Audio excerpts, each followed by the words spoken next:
Good morning, everybody. Thanks for coming out on a Saturday. My name is Tia Lendo, and I'm part of the Google and Education team.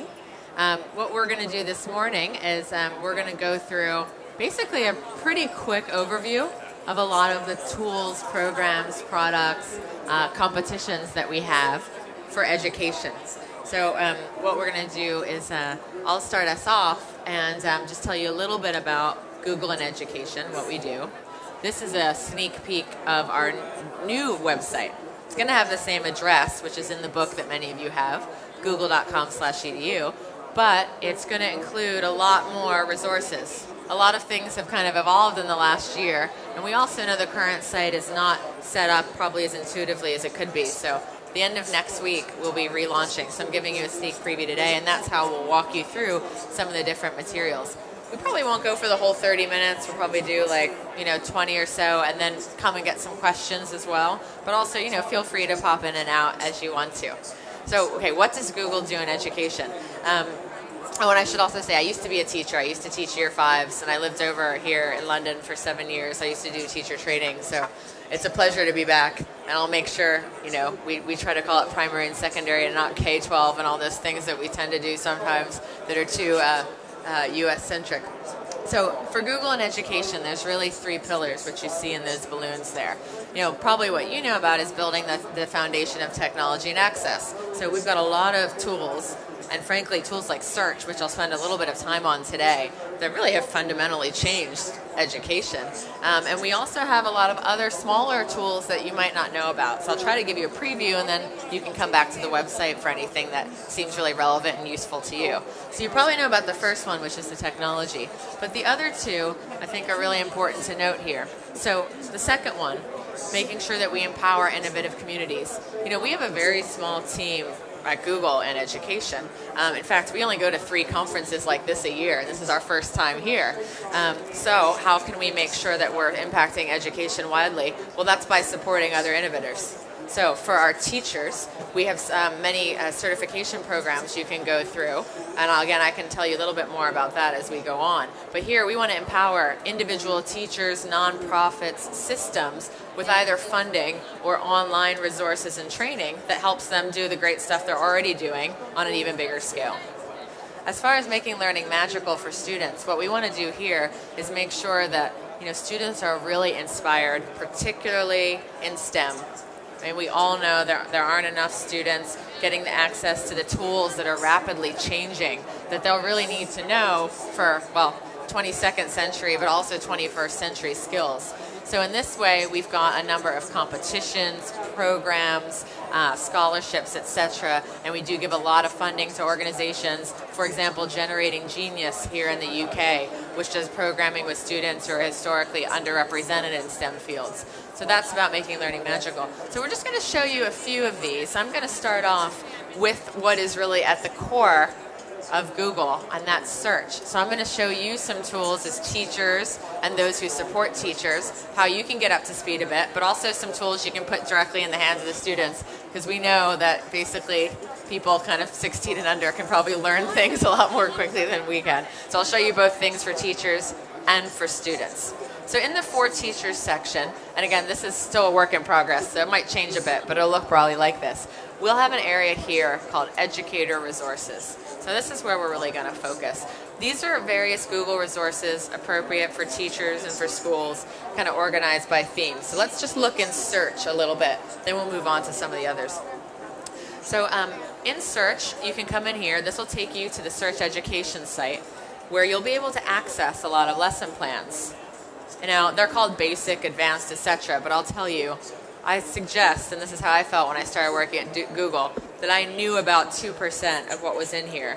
But even more scary, I didn't know that I could go online to find out more, right? It's not about remembering, but it's about knowing where to go. So this site is fantastic because there are webinars that various folks do that are recorded or that are live, where we've got a librarian on our team whose role is to help librarians and teachers learn how to search and learn how to teach their kids to search. I did a talk at a school. Actually, I was just there for a career day. This was a high school, so the kids were 15, 16, and many of them thought that there were people answering the search queries that were put in. Now, you might be surprised by that, but really we shouldn't be, because these kids have grown up where search already existed. We grew up where it started. So we learned about, oh yeah, well, it's a computer, it's an algorithm. Kids that don't know that, if they don't know that, then they can't possibly use the tool. Because fundamentally, you have to know that it's a computer so that you can then define your search term. This doesn't matter what browser you're using or what search engine. This is just fundamentals about, they didn't know little things like if I put my name, Tia Lendo, in brackets, that I'll return my name on the page, because what you're doing is you're searching for words on that page. If they don't know that, they're going to end up putting in things like, what is camouflage, and going to a site with a lot of random punters writing about what is camouflage and just not really being able to unlock the tools. So that's the sort of thing that you'll see in these lesson plans. There's little videos that describe how search works. There's ideas. Also, they'll take you through shortcuts, etc. So I really highly recommend coming in here and taking a look at some of the search tools for teachers. There's also great ways to practice. A Google a Day is a daily search game. And this will allow anybody to come in and practice search. So here's a question. You're traveling east on the longest railway in the world, but you've been stuck for hours while they change the wheels on the train. Where are you?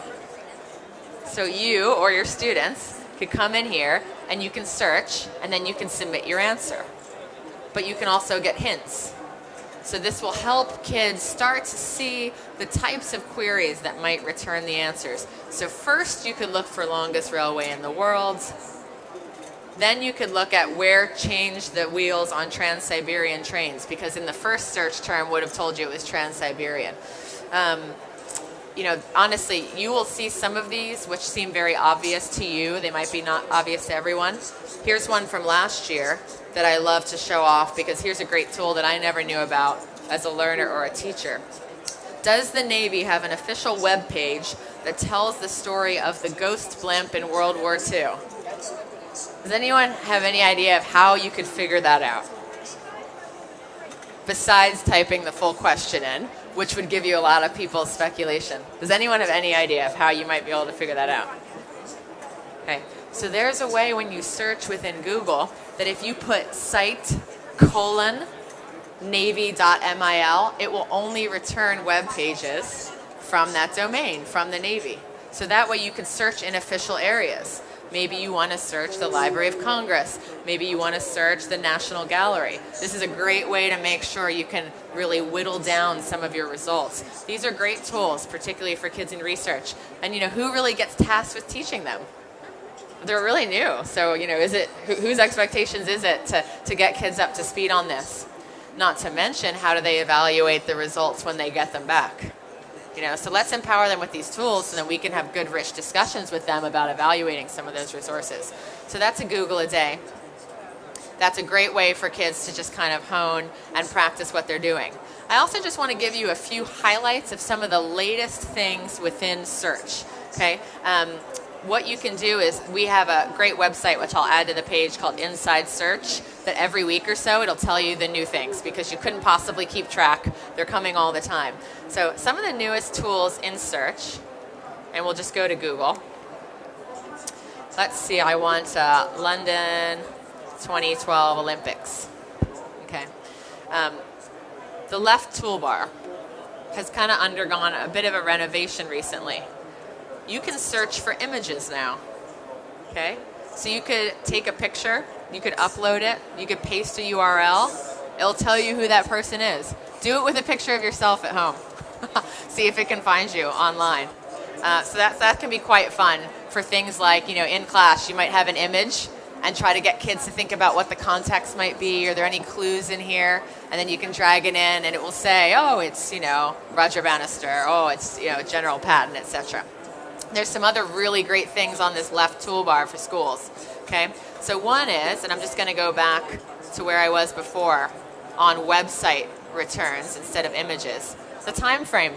If you're looking for current events and latest news, or if you're looking for, I want to know how people thought about this in 2000 to 2002. We're looking at the history of the internet. You can specify a range. The other thing is the more button.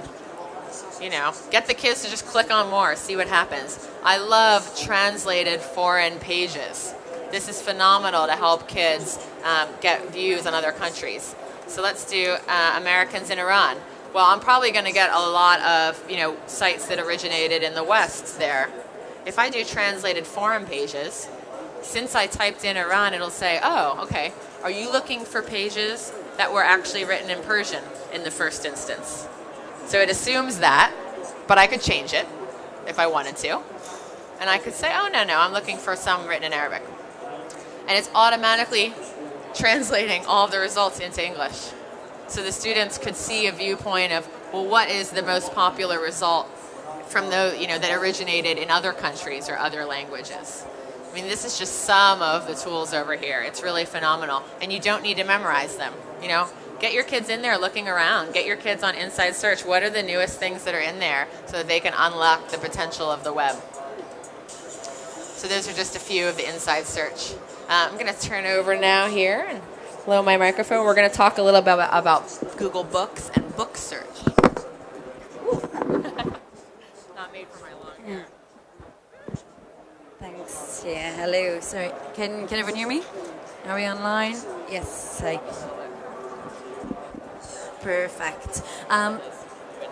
Fantastic. So what I'm going to do is actually I'm going to log in here because whenever you're in a Google account, when you log into your own account, you get your own personal experience. So I'm just going to log into one of our test accounts here. So let me just quickly log in so you can see how easy it is. So let me see here if I can just log out quickly of Tia. So I can just sign out of her account, and I'm just going to really quickly sign into one of our test accounts. So one thing that we wanted to give you an overview of was Google Books. So if you just go to books.google.com, this is something that we think might be really, really interesting for educators. So obviously something that you're doing with your kids might be, for example, you have a reading list of books that you're going through at your class. Google Books actually allows you to have a personalized experience under My Library. So you can see here, for example, this is my profile, for example. Let's imagine that I'm a teacher and I'm actually creating different shelves, is what we call them, on our library. So you can see here all the different shelves that we have.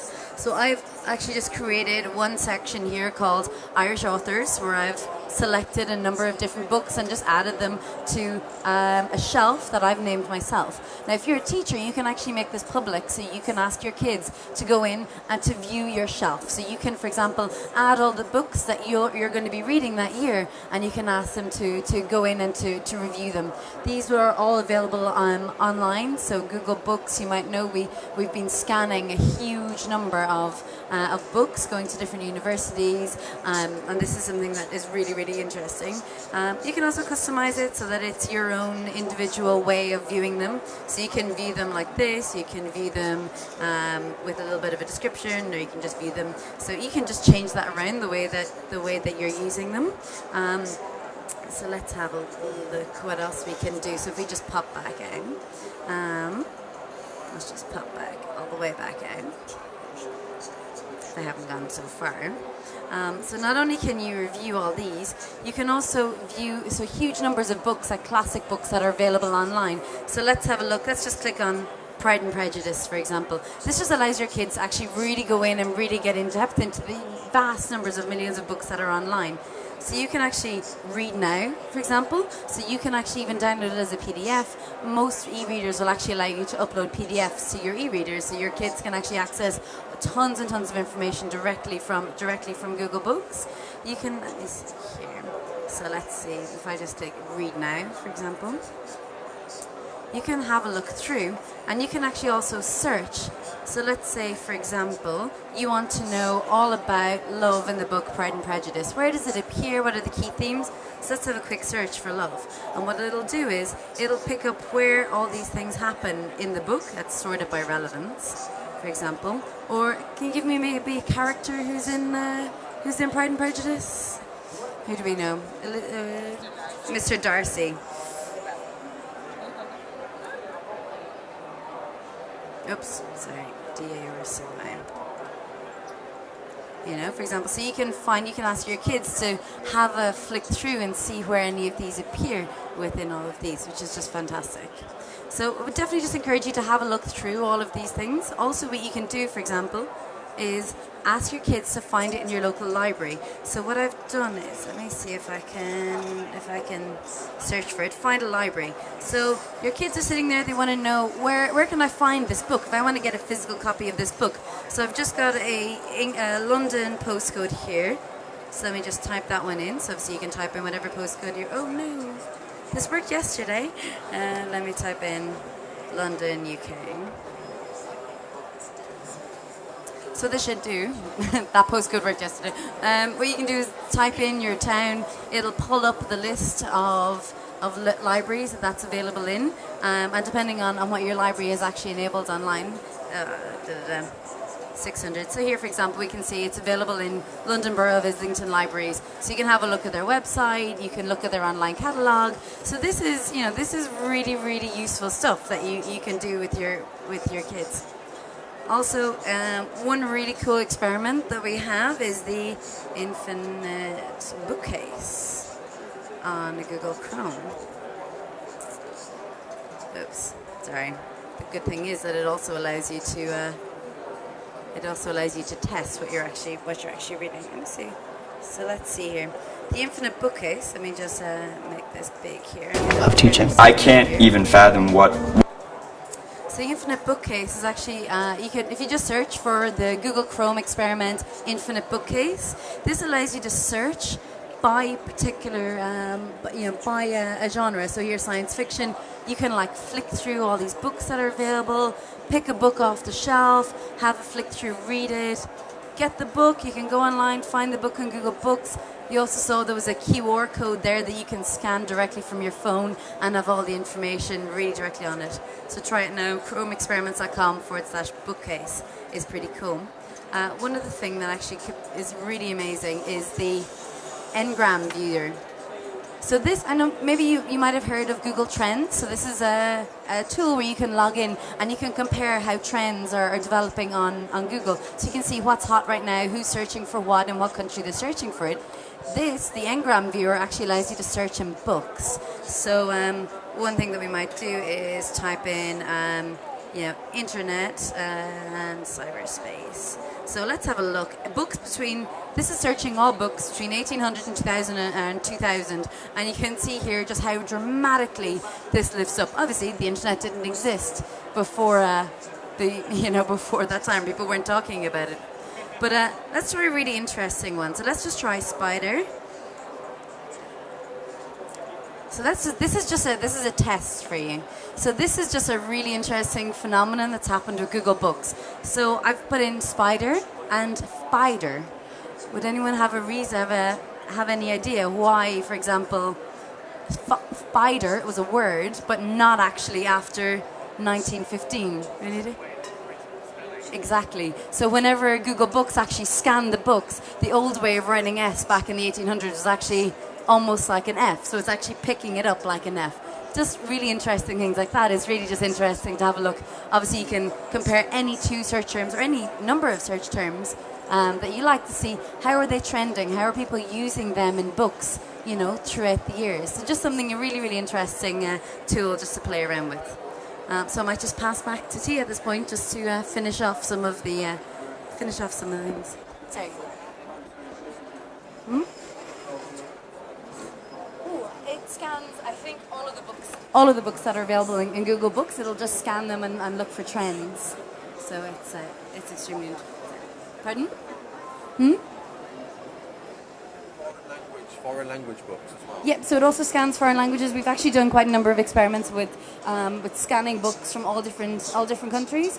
So you can imagine there are enormous universities all across Europe who have actually allowed us access to their libraries. Our Google Books team are actually going around and digitizing and scanning millions and millions of books, and quite a huge number of universities. You can imagine some of the oldest universities in the world are in Italy, for example, or in Germany. And we're using a lot of those libraries as well. Yeah, there's over 15 million volumes now that have been scanned. which is, by the way, I wish I knew offhand the percentage of post-Gutenberg books it is, but it's a sizable percentage. So that data in there is really relevant. I'm going to show you one more area in this kind of teachers, educator resources site. Just a little quick preview of Google Earth, because what I found is, and I didn't know, so much of what's available in there. And again, this is all at no charge. So if you come in here to our educator area, you can go into Google Earth. We'll also have in here all of the kind of Earth for Educators website. You can download it for free. And actually there's information on how cities and regions can even apply to get the pro version of Google Earth, which you normally have to pay for. But for education, we can work out a deal where it's free. However, most people will find the basic version like definitely good enough as it is. So I flew us to Stratford, London. How many of you have used Google Earth a bit? Okay, great. So I'm going to make sure, hopefully you find out some new things in here. Key thing is make sure you're using a mouse. Because this roller bar right here, that is what allows you to have a third dimension. There are ways to do it with keystrokes, but I think you'll find if you plug that mouse in and you give it to the kids, they can do a lot more. Because what the roller bar is going to allow me to do is it's going to allow me to click and kind of also interrogate the area that way. And that gets very interesting because through our Google SketchUp program, a lot of people have been building 3D buildings. 3D models in here, okay? And so this will allow you to go in and discover those in the third dimension. So I'm just clicking through Stratford, and what you'll see is wherever there's this kind of white is somebody's actually made a 3D model that I can look through, okay? Sorry, I'm having a little bit of mouse difficulties at the moment. Let me go back to north here. Get in. This is plugged in. This is always the problem with the live demo. So here's the natatorium. It's very exciting. And I don't know if you've seen also the torch is starting to go up. Sorry, this thing it's not letting me interrogate right now, but as soon as we get finished, I'll show you a bit more. But what I want to show you is some of the great things that are down here in this panel. Okay? You want to make sure when you're in Google Earth that you have these boxes ticked. Okay? Because this is going to let you explore tons of fabulous educational resources. You can go to shipwrecks. Jacques Cousteau has tons of content in here. National Geographic has a bunch. You can track animals now. Okay? So if I fly to San Francisco here, I happen to know, and you could look through, but I happen to know that there's some great white sharks that they're tracking. You can actually swim through the ocean with the sharks. Okay, so if I just come over here, what you'd see is you'd actually see that animal outside, and you'd be able just to swim them right along with them. So here he is, down here. And if you go through the tracking, it'll tell you where they are. You can see, sea turtle migration, bird patterns, all sorts of stuff. Yellowfin tuna swimming around. It's really quite awesome. The other thing is people are starting to put to do a lot because basically you can as individuals model up buildings or trees with the SketchUp program from Google, which is also free, and then you can apply to have them put into the Google Earth map. So Golden Gate Park actually has a ton of trees. Let's see if this will cooperate a little bit more with me this time. Has a lot of trees in the park that you can actually kind of fly down into. And then you can also go into the rainforest canopy.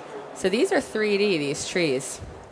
And you'll be able to fly down into the rainforest, and you'll be able to see some of these trees in a third dimension. You can see over there that the mountains are all three-dimensional.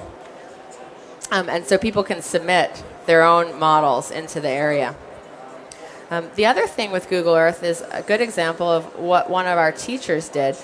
Jerome Berg, who's a Google certified teacher, he did something called Google Lit Trips. This is just a wonderful resource. This is another thing that's on our website. Google Lit Trips are for many of the commonly read books in school where setting is very important. He or others have gone through and have created a trip in Google Earth that you can follow on.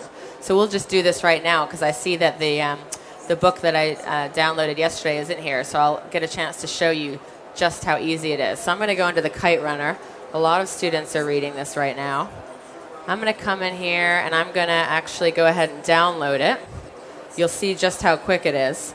And now that I've downloaded it, it should appear right in Google Earth. This is going to allow the kids. It should save it to my temporary places. Here we go.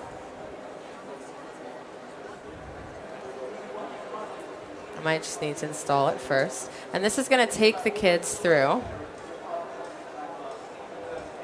And each chapter of the book, they can visit the place. So it'll take them through Afghanistan.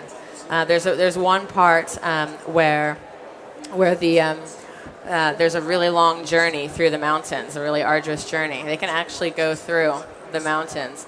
Just get some small sense for what the area and the land is like. Let's just see if it's come in here yet. Oh, well, this is the trouble, isn't it? But go out to Google It Trips. You'll be able to get that installed. There's probably just one little button that's not ticked or one driver that's not plugged in.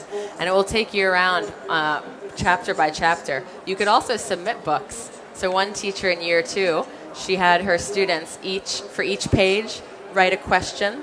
And then they made a little tour of the book, and they sent it in to Jerome, and it's now in the library. So each kid got to write one question, and so as they tour around, the question will actually come up in there, and they get to kind of look through it. So it's really phenomenal.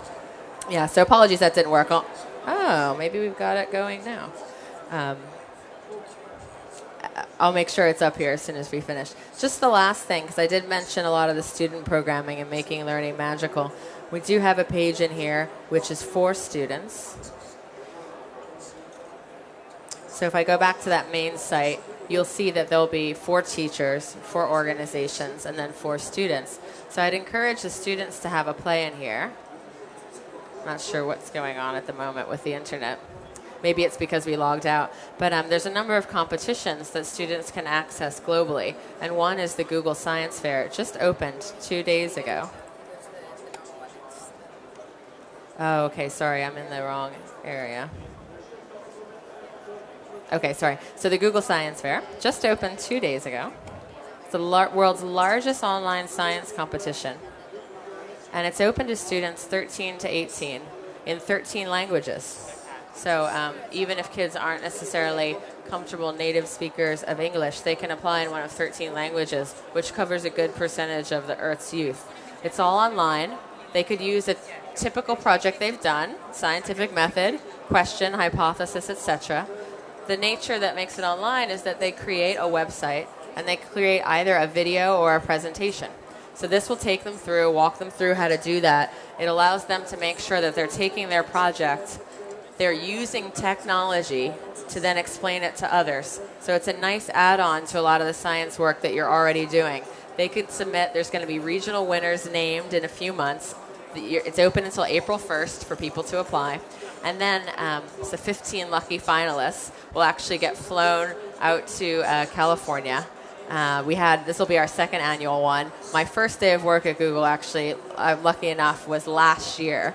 And last year I got a chance to just hang out with the finalists and their parents, and they're remarkable. In fact, if you want at some point, right now the girls who won last year, there were 3 ladies who won the 3 age groups. They're featured on the TED site right now because they gave a TED Talk. So you can come on here and you can hear in 15 minutes each of them speak about their projects. It's really phenomenal. One's got a patent pending. And, one girl wrote a letter to 200 researchers before one wrote her back and said they were willing to let her come in and use the lab.